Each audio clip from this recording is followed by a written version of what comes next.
Death Valley, its name conjures for good reason. It can be hell on Earth. This ultimate testing ground makes no room for the weak.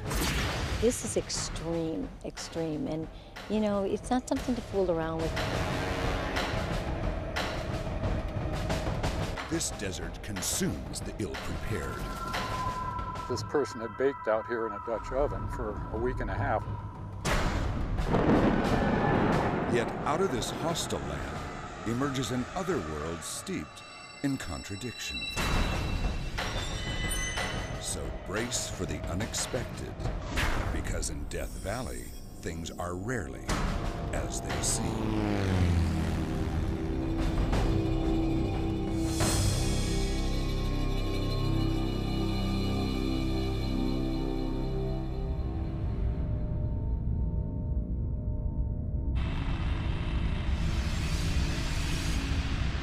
From its distant core in the solar system, 93 million miles away, the sun fixes a glaring eye on Death Valley, blasting the landscape with the force of its heat. It creates a scorched expanse. But this is no typical desert. And this is no typical national park.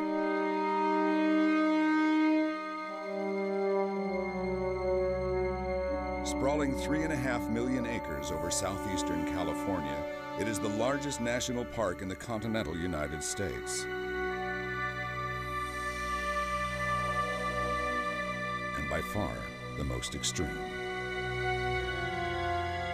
No place else in the Western Hemisphere is as hot, as dry, or as hostile.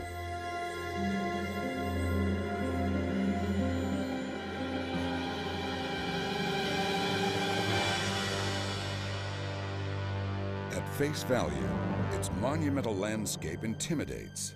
And Death Valley has many faces. Weathered badlands brood over ancient lake beds.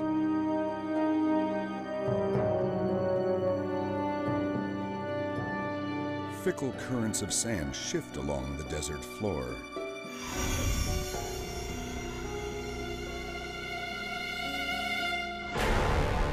Craters, blasted by molten rock, plunge 700 feet.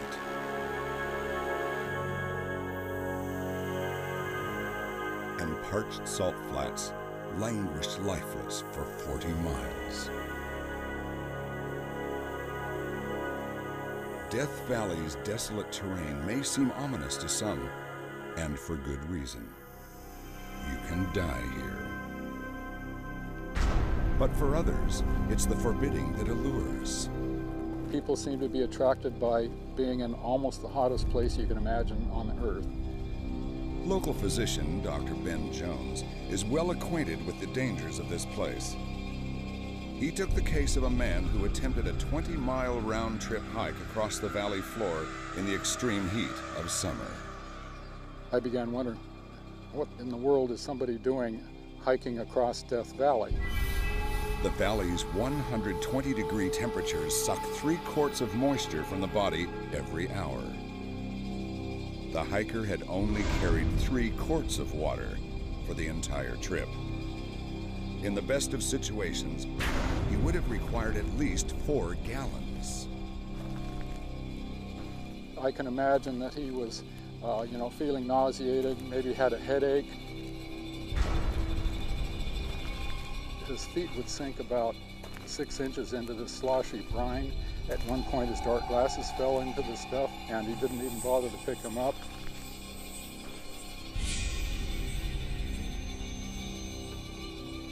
He was obviously getting more and more dehydrated.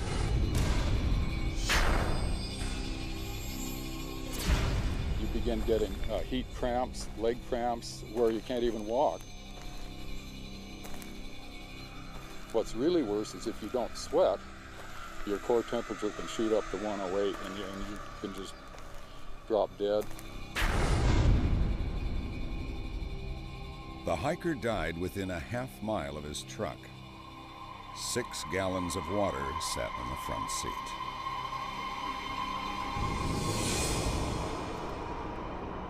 I did the autopsy, and the body that I saw was about half of what a normal adult would be in size.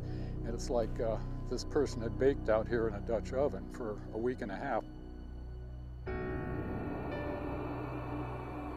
His face was mummified, looked like Ramses II, like you'd see in the Egyptian Museum. The skin of the body was completely parched, like real tough leather. What was interesting to me, that there was no sign of any predator activity. The ravens hadn't poked his eyes out, the coyotes hadn't been out there. Those animals know better than to be out here.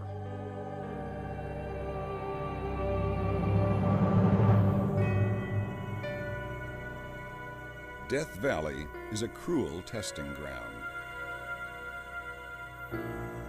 A desert without mercy.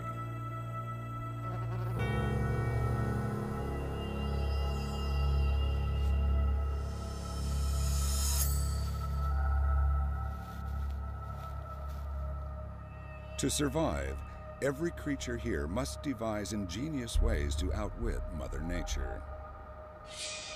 Some simply run for cover.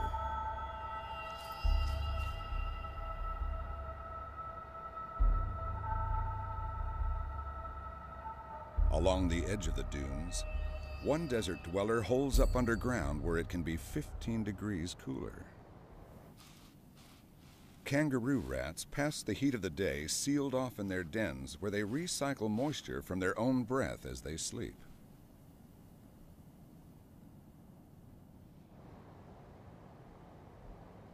It's July and 124 degrees in the shade, if you can find it. It is so hot, birds are grounded in a heat-stressed pant. Roadrunners flutter their throats to move the heat from within their bodies to their mouths where it escapes. If they overheat, they'll perish. And that goes for all roadrunners.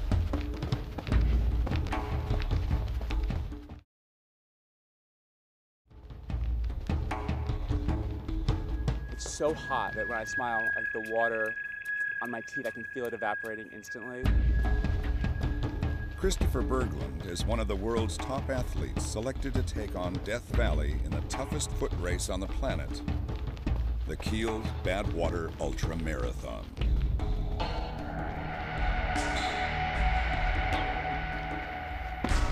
For 135 miles, these athletes will run non-stop through the lethal July heat, searing their feet over a broiling road. They'll be lashed by 30-mile-an-hour headwinds that burn the breath from their lungs and face 20,000 feet of cumulative elevation gain. It's what most of us would consider epic torture. One reason people want to come here and subject themselves to this crazy heat and the pain and the suffering, as opposed to another animal in the desert who would like seek refuge in the shade, is that our regular lives are so easy at this point, and the elements are so intense. So it's a good test. It's the ultimate challenge to me. And it's the test that attracts even those well-versed in the perils of performing out here. Dr. Jones has run this race 6 times himself. It's a real challenge to come out and experience all of this heat, the dry air, the distance. The race itself is like 5 marathons in a row. And, you know, what could be better? But you got to remember or realize that this race is no good for the human body. You know, people are stacking up a year's worth of fitness all in a few hours.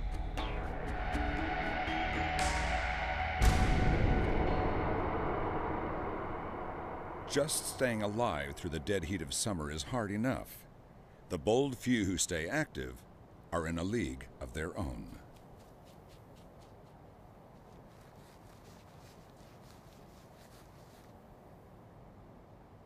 Harris antelope squirrels find their comfort zone by bellying into cooler ground to purge excess heat from their bodies. Others, like the black-tailed jackrabbit, are simply cooler by design. Standing over 2 feet tall, this hair uses its long ears as radiators to dissipate heat. A lacing of capillaries brings the blood close to the surface of the skin, keeping them cool.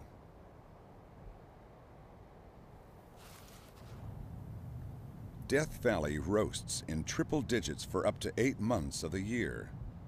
No place else in the Western world comes close to being this hot. Working like a huge natural convection oven, hot air crawls up the steep valley walls, cools slightly, and sinks back down. Compressing as it descends, it heats even more. Masses of superheated air take ground temperatures soaring up to 200 degrees Fahrenheit. But heat is only the beginning. The mere 1.5 inches of rain that falls each year condemns Death Valley to nearly perpetual droughts.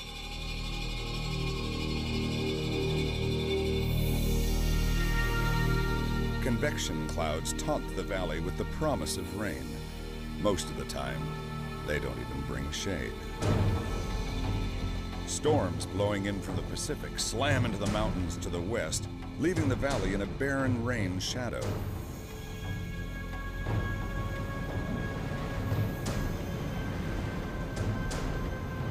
The trivial amount that does make it past the Guardian Ranges is often stolen back up to the skies in the form of a virga, rain that evaporates before even hitting the ground.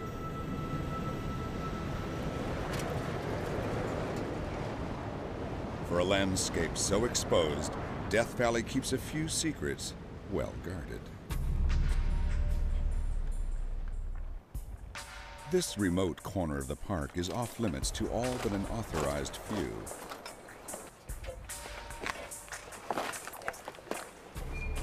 Here in Devil's Hole, the earth opens to reveal a rare window into Death Valley's implausible underworld. A universe of water.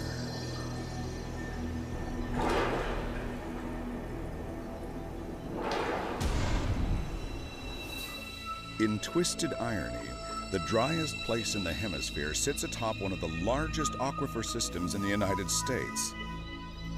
Spanning nearly 40,000 square miles, it soaks down to 20,000 feet in some places. Few are permitted to explore the mysteries of this abyss, and for very good reason. These divers are on a mission in this unlikeliest of desert habitats to save the unlikeliest of desert creatures and Death Valley's most precious treasure, the tiny Devil's Hole pupfish. These relics of the Ice Age once swam in frigid lakes at the feet of mastodons. Today, they dwell in this 93-degree spring-fed pool where they've thrived for thousands of years, until now.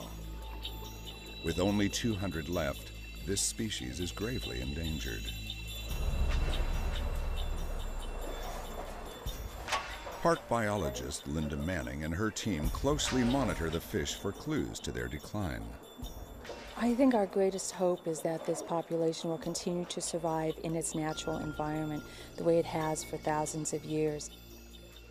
Our greatest fears is that it will go extinct, and we don't yet understand everything that's going on in this system. Fluctuating water levels, limited food supply, and contamination are possible factors, but wrestling the unknowns makes for a grim situation. 9. One was a 5mm. 9 for me. I had 5. This fish is not found anywhere else in the world, and so we are really right now at a point where they may or may not survive. We may lose this fish even within the next year or so.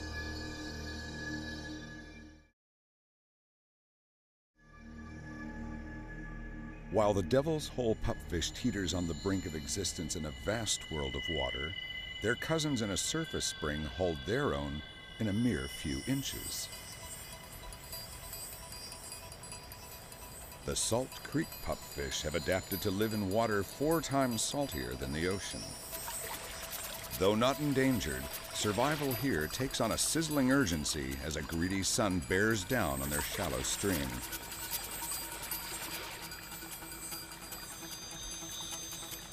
The tiny fish run the gauntlet as they take the last courtship dance and chase the evaporating waters upstream.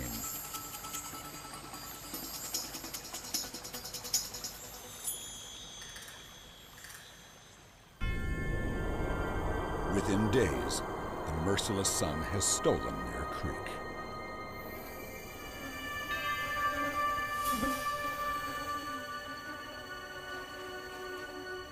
The water has simmered away, leaving a wake of death lying on an open saline grave.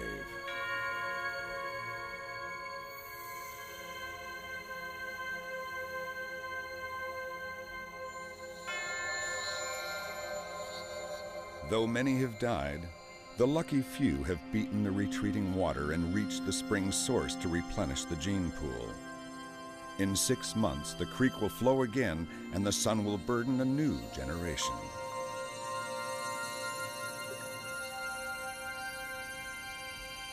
From this toxic environment springs a macabre oasis. Some plants have evolved to thrive in Salt Creek. By maintaining a higher salt content than the soil they occupy, pickleweed and saltbush don't lose water here as other plants would. Even with roots encrusted, they flourish. The desert holly employs a subtle tactic to defy the heat of summer.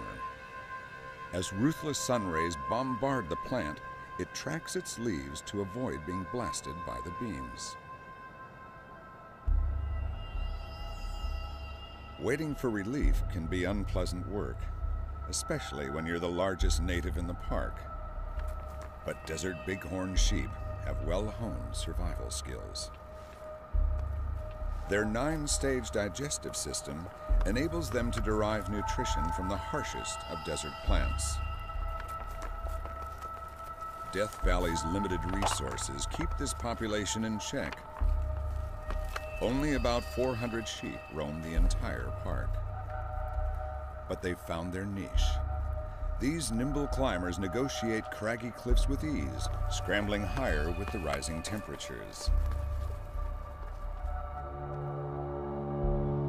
Lording over the rocky hillsides, one brawny beast reigns supreme, the chuckwalla.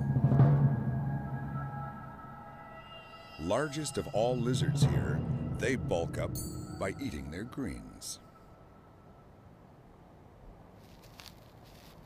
But unlike the bighorn, they choose only plants high in moisture. And they have an uncanny ability to gauge the water content of plants as they eat. If it's too low, they'll move on.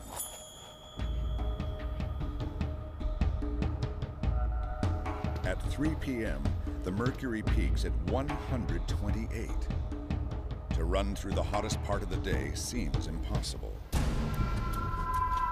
To take it slow just prolongs the agony. Chris Berglund is hanging tough. Last year I steamed through here, walked the end, so maybe this year I'll walk this part, steam through the last half. So I'm optimistic. But optimism alone won't get even this 3-time Ironman champ through this race. Each runner must have a support crew working to cool them down with every step. We started out with 25 gallons of water and about 500 pounds of ice. We've still got some water. We haven't used all of our 25 gallons. It's like walking into a wall. It is so hot, I can't even begin to describe it. The crews tangle with the heat themselves, but keep it all in perspective. It's harder for them, right? So we can't really complain, I guess.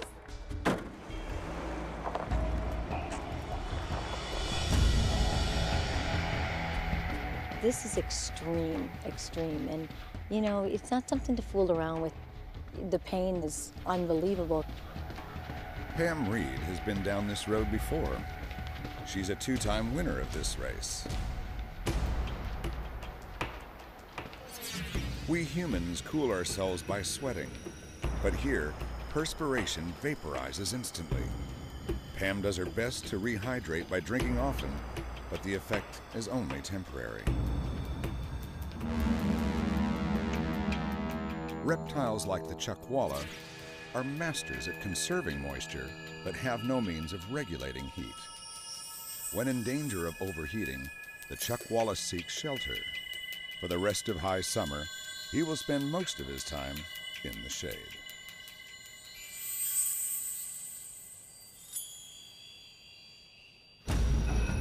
Pam is beyond the point most people can survive, but she's not about to stop.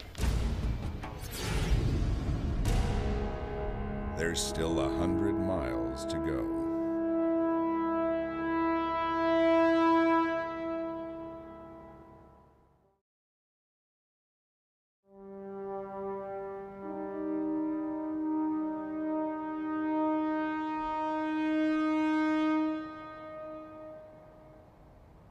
Off the road lie those better equipped for a foot race in Death Valley. The fringe-toed lizard, custom designed to handle the sand with speed and efficiency.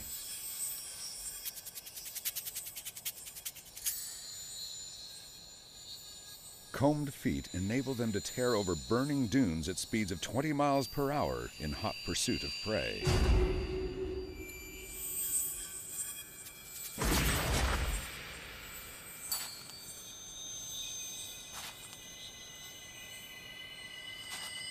But when hotly pursued by the sun, it helps to be an escape artist.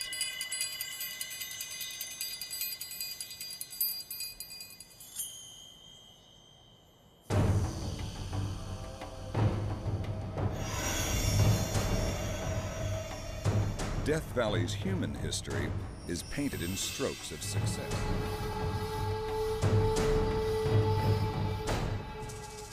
For 9,000 years, Native Americans have coped by working with the elements. In the heat of summers past, they, like the bighorn sheep, sought higher, cooler ground. But 19th century gold seekers, out to strike fortunes amid the rock, instead struck hardship. Lack of water and proper cooling caused equipment to fail, and in their quest to tame the valley, the miners themselves were broken. Heat was a constant companion, and hardened killer.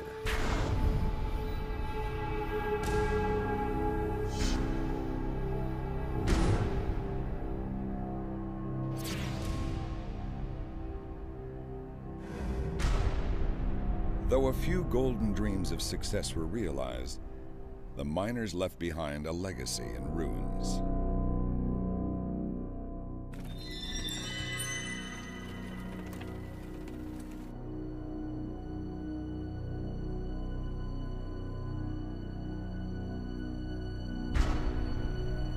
But if there is one facet of Death Valley just as treasured as its land, it is the jewel of its night.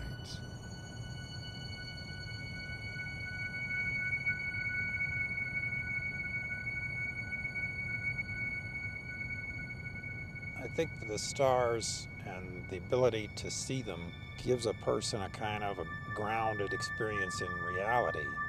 It's not pictures on TV, it's not a computer game, it's the real universe. Easy to south. Okay, off we go. With the help of high technology, Park Service scientists Chad Moore and Dan Dorisco are monitoring America's darkest skies in an effort to keep them unspoiled by light pollution. Death Valley's is among the most pristine. For millions of years, people have had this constant companion of the night sky. It was their calendar, it was their watch, it was something that they looked at every night, perhaps our modern equivalent of TV. But even here, the dark sky is at risk. From 100 miles away, The lights of Las Vegas spill over the horizon and aircraft beams stab at the stars.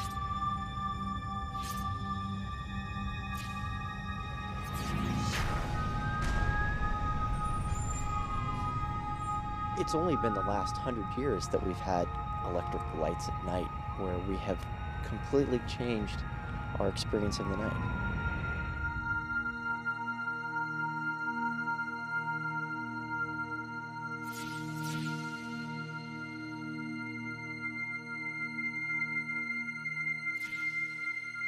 Death Valley remains one of the last places where it's possible to gaze on heaven, at least for the time being. If we don't do anything, we make no changes, we continue to light more and more cities and do it unwisely, it will be lost.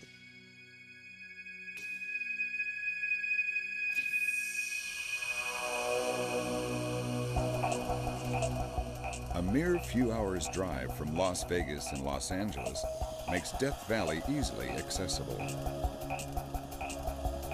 Most people experience the park from the safety of the road, a narrow blacktop lifeline through the valley. But venture away from the road, and things could go very wrong very quickly. The vast treeless expanse consumes the unlucky and the ill-prepared. It's easy to wander off the beaten track. Out here, there is no beaten track.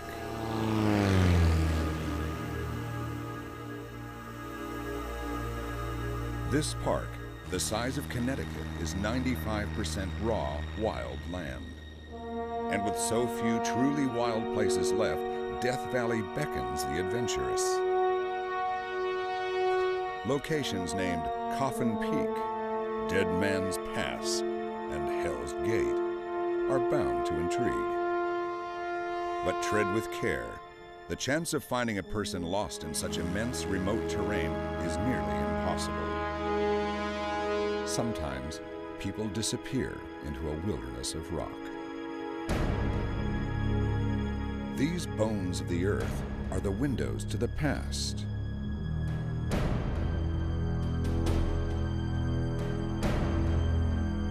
For nearly 2 billion years, the story of Death Valley has churned with the violence of its natural forces. Thundering volcanoes and cataclysmic earthquakes twisted, warped, and rocked the landscape.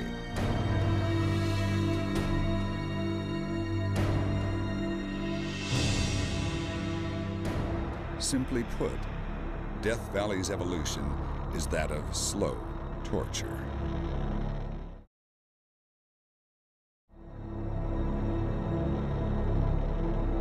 $20 million years ago, the valley as we know it began to take shape as the Earth's crust literally came apart at the seams. Blocks of land slid past one another, forming alternating valleys and mountains. For the past 4 million years, the rising mountains on either side of the valley have been engaged in a colossal tug of war. As they continue to rise, the valley continues to sink. Its floor now lies nearly 300 feet below sea level. But actual bedrock is buried beneath 9,000 feet of gravel, salt, and ironically, mud.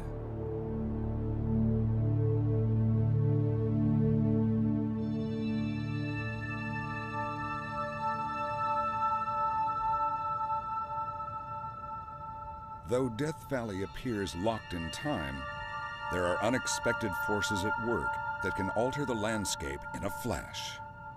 Wow, August 15th, 2004, a day to remember. Park Ranger Charlie Callaghan has seen these forces in action.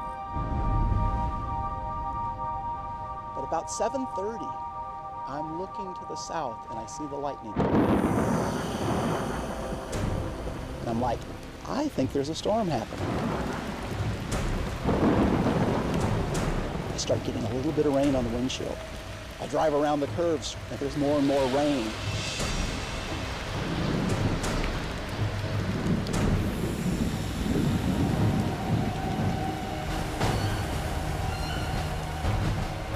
And then within the next half mile, a torrent of rain. It's a thunderstorm, it's a cloud burst, there's water flowing across the road.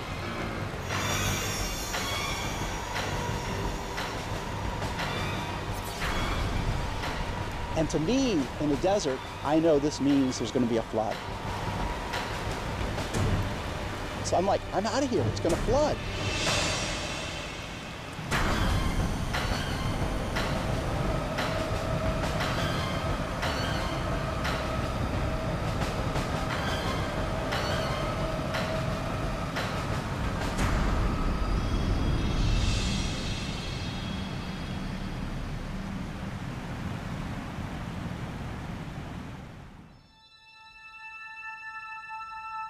As quickly as it came, it was gone. Morning rose dead silent and pristine. No one would have been the wiser to what had taken place overnight. Except all villains leave a calling card.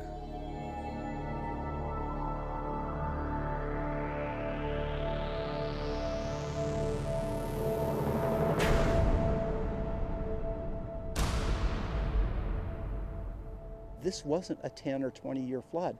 This was more likely a 100 to 500 year event. This was unprecedented.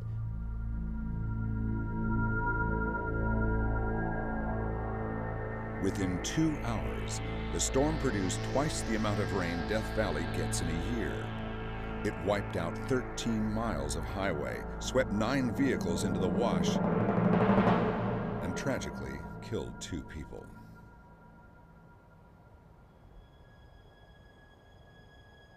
As incongruous as it seems, water has always been the primary force in shaping Death Valley. Flash floods have scoured the hillside for millions of years, sweeping rocks and sediments into the valley where they spread into magnificent alluvial fans. In glacial times, lakes up to 600 feet deep drowned Death Valley. Today, their beds ripple along the floor and continue to be carved by the elements.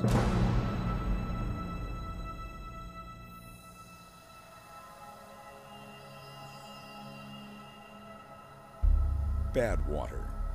Its toxic name says it all. It's so extreme, nothing seems to grow here, except salt. When you're at the lowest point in the Western Hemisphere, there's nowhere to go but up. Here, even the sky is thirsty.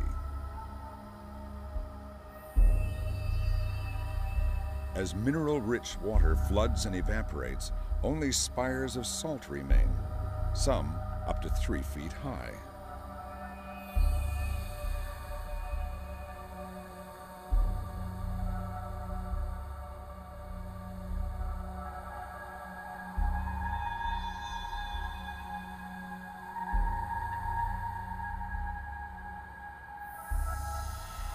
On Earth, Death Valley is the closest we come to another planet. And in this abrasive other world, humans are the alien species. This desert dares us to reach beyond our personal outer limits.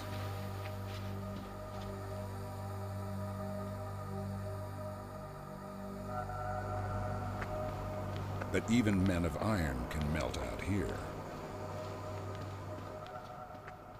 Every muscle in my body is like twitching. No, it doesn't feel good. Oh, so annoying. Ow. My body sent me a signal to slow down, so I did. Oh, well. We've ride it out.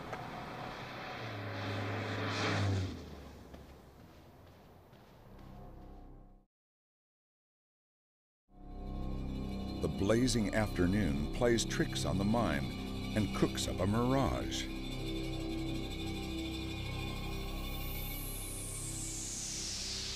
Sometimes it's for real.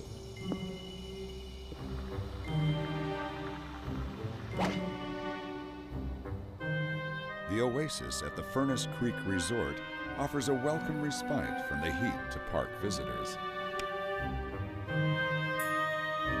as well as to gate crashers. Here the living is easy. Maybe a little too easy.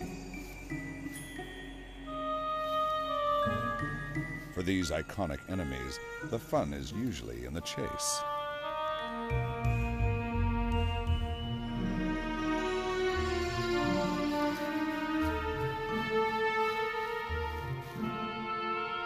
But sometimes it's just too hot to bother. It brings sweet relief. Furnace Creek taps into one of the most generous springs in Death Valley, which produces 2,000 gallons a minute. And not a drop of it is wasted on these residents.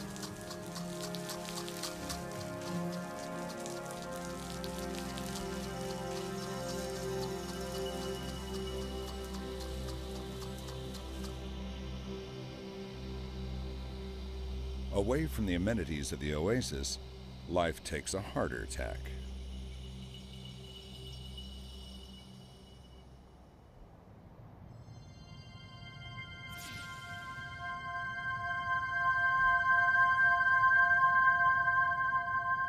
Some seek opportunity under the cover of darkness. After spending the day in her burrow, the Miriam's kangaroo rat hops off to forage. She doesn't need to venture far for the grass seed she's after, but to stray even a few yards from her hole could be risky.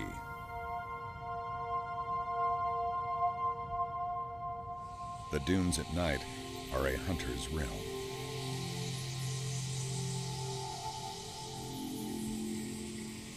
Remarkably, kangaroo rats live their entire lives without water. They metabolize all they need from the dry seeds they eat. Water isn't even necessary for a bath. A moonlit scrub in the sand removes the oils from her coat and keeps her clean. But a lapse in vigilance can come at a cost.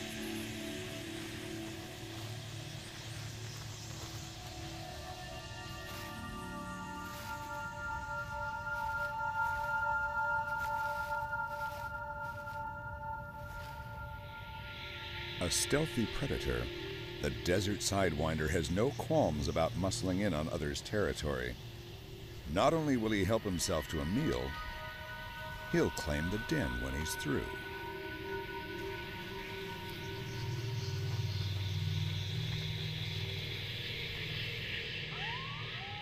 At 2 a.m., it is 111 degrees. For the runners, night offers little relief. Rag. Bodies have reached their breaking point. Some runners need serious assistance. It sounds like she's pretty far behind on fluids, and so that if, you know what we can do, maybe we can start working on getting some fluids in her and kind of catch up. You're gonna go back out later? Yes. Okay, then you drink. He's not drinking. And for others, this is where the road ends.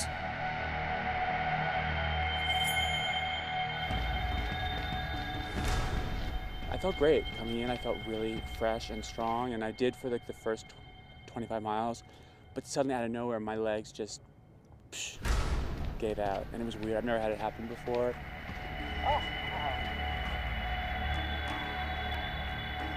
I've never had this experience of dropping out of a race, so it's kind of, it was a little emotional. It opened me up. It like ripped me wide open.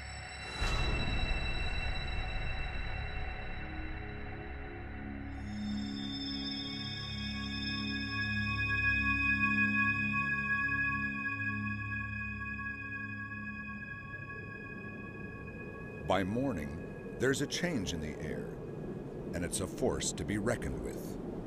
Wind.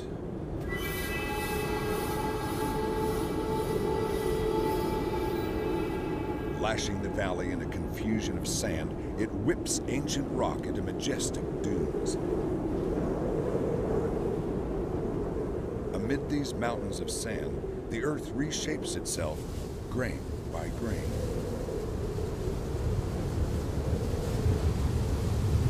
In Death Valley, the devil is in the details.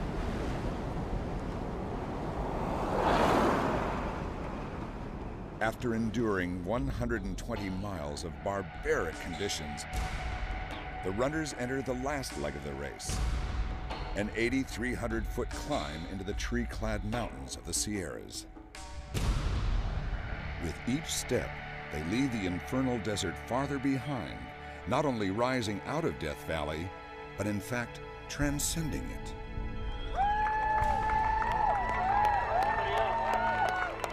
After 27 grueling hours, a winner. I'm a mess. Oh, that was torture. That hurt in a good way. Only one will claim first place,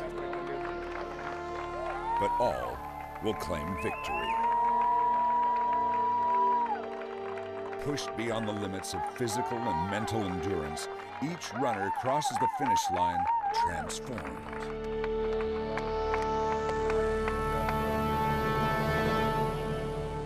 You don't come out the same person physically, but mentally you can come out a lot better off because it becomes a spiritual event, I think.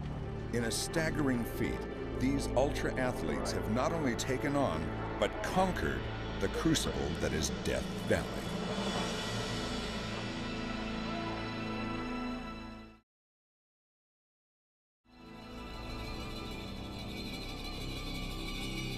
As the sun eases its grip on the valley, the curse of summer is broken.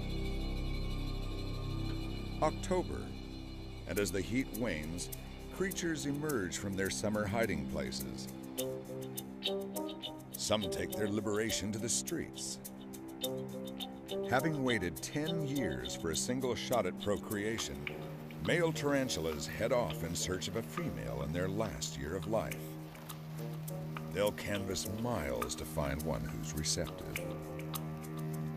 Females living twice as long as males have their share of suitors and can afford to be choosy.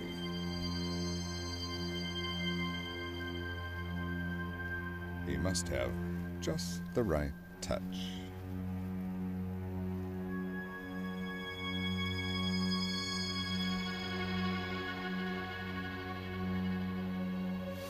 Strumming his legs signals his intentions. She likes what she hears and comes up to investigate.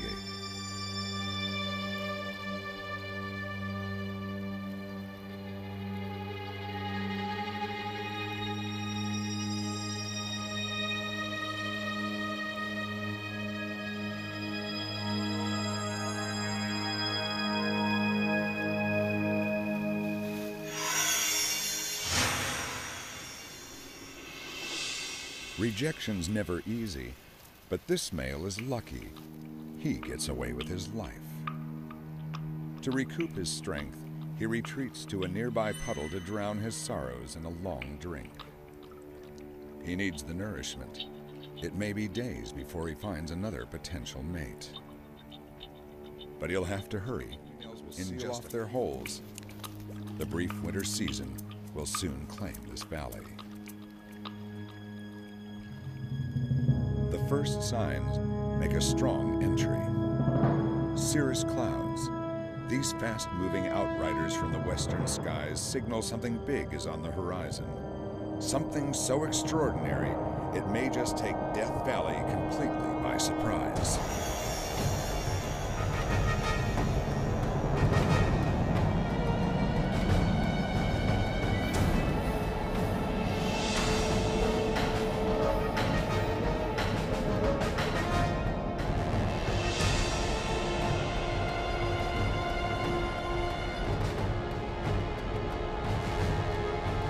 As these mighty forces gather and conspire against the sun, they also drive a curious phenomenon.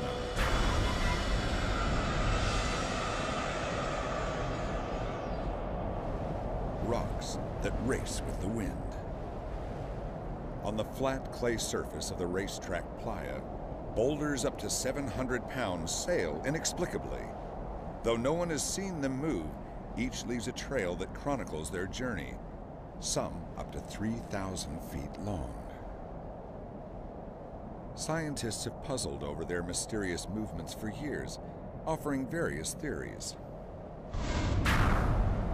As winter storms rake the racetrack at gale force, wind obviously plays a significant role. But whether its ally is ice, water, or something entirely different remains to be determined.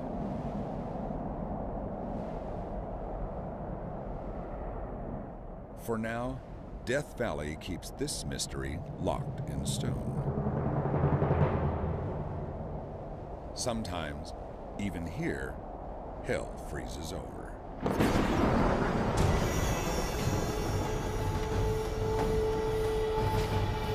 The sun has been devoured.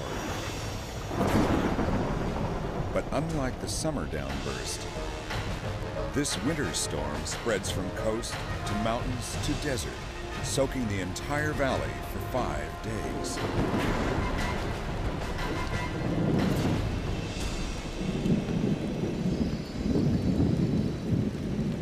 And as opposed to the flash flood of summer that wrought devastation, this winter monster shows a benevolent side.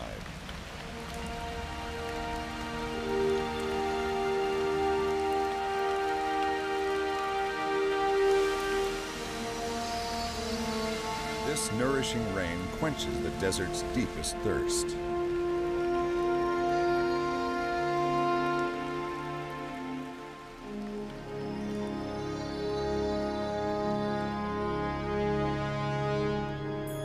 Like tiny time capsules, seeds that have lain dormant for decades are finally unlocked and given the chance to create an epic transformation.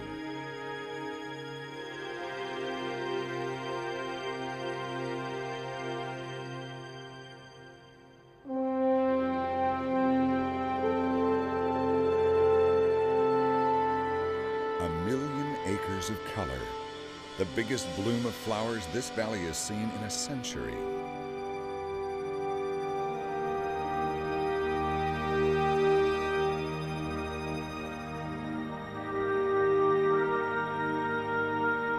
The landscape that had been punished for so long is now finally rewarded.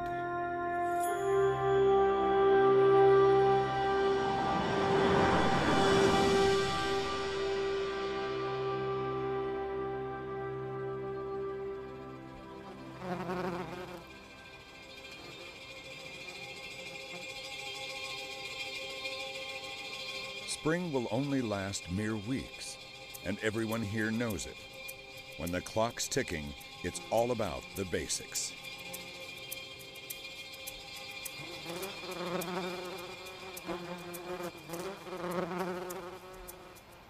This time of awakening inspires the emergence of one who has slept through all the drama.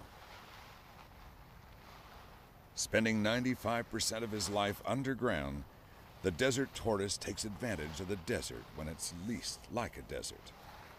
And in this fleeting season, there's no time to waste. He must do all his eating for the year and dash off to find a mate.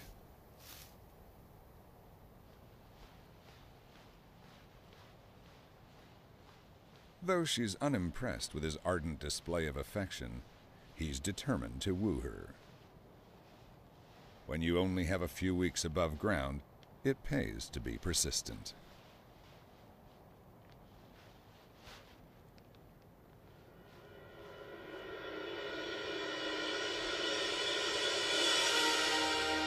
In one final surprising twist, Death Valley outshines even itself and displays a face seldom seen.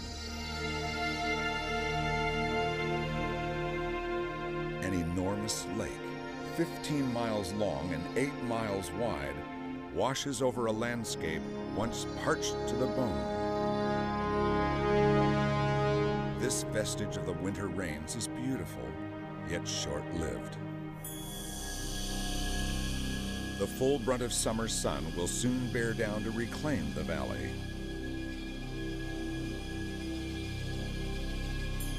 But this ultimate testing ground will continue to entice and forever surprise.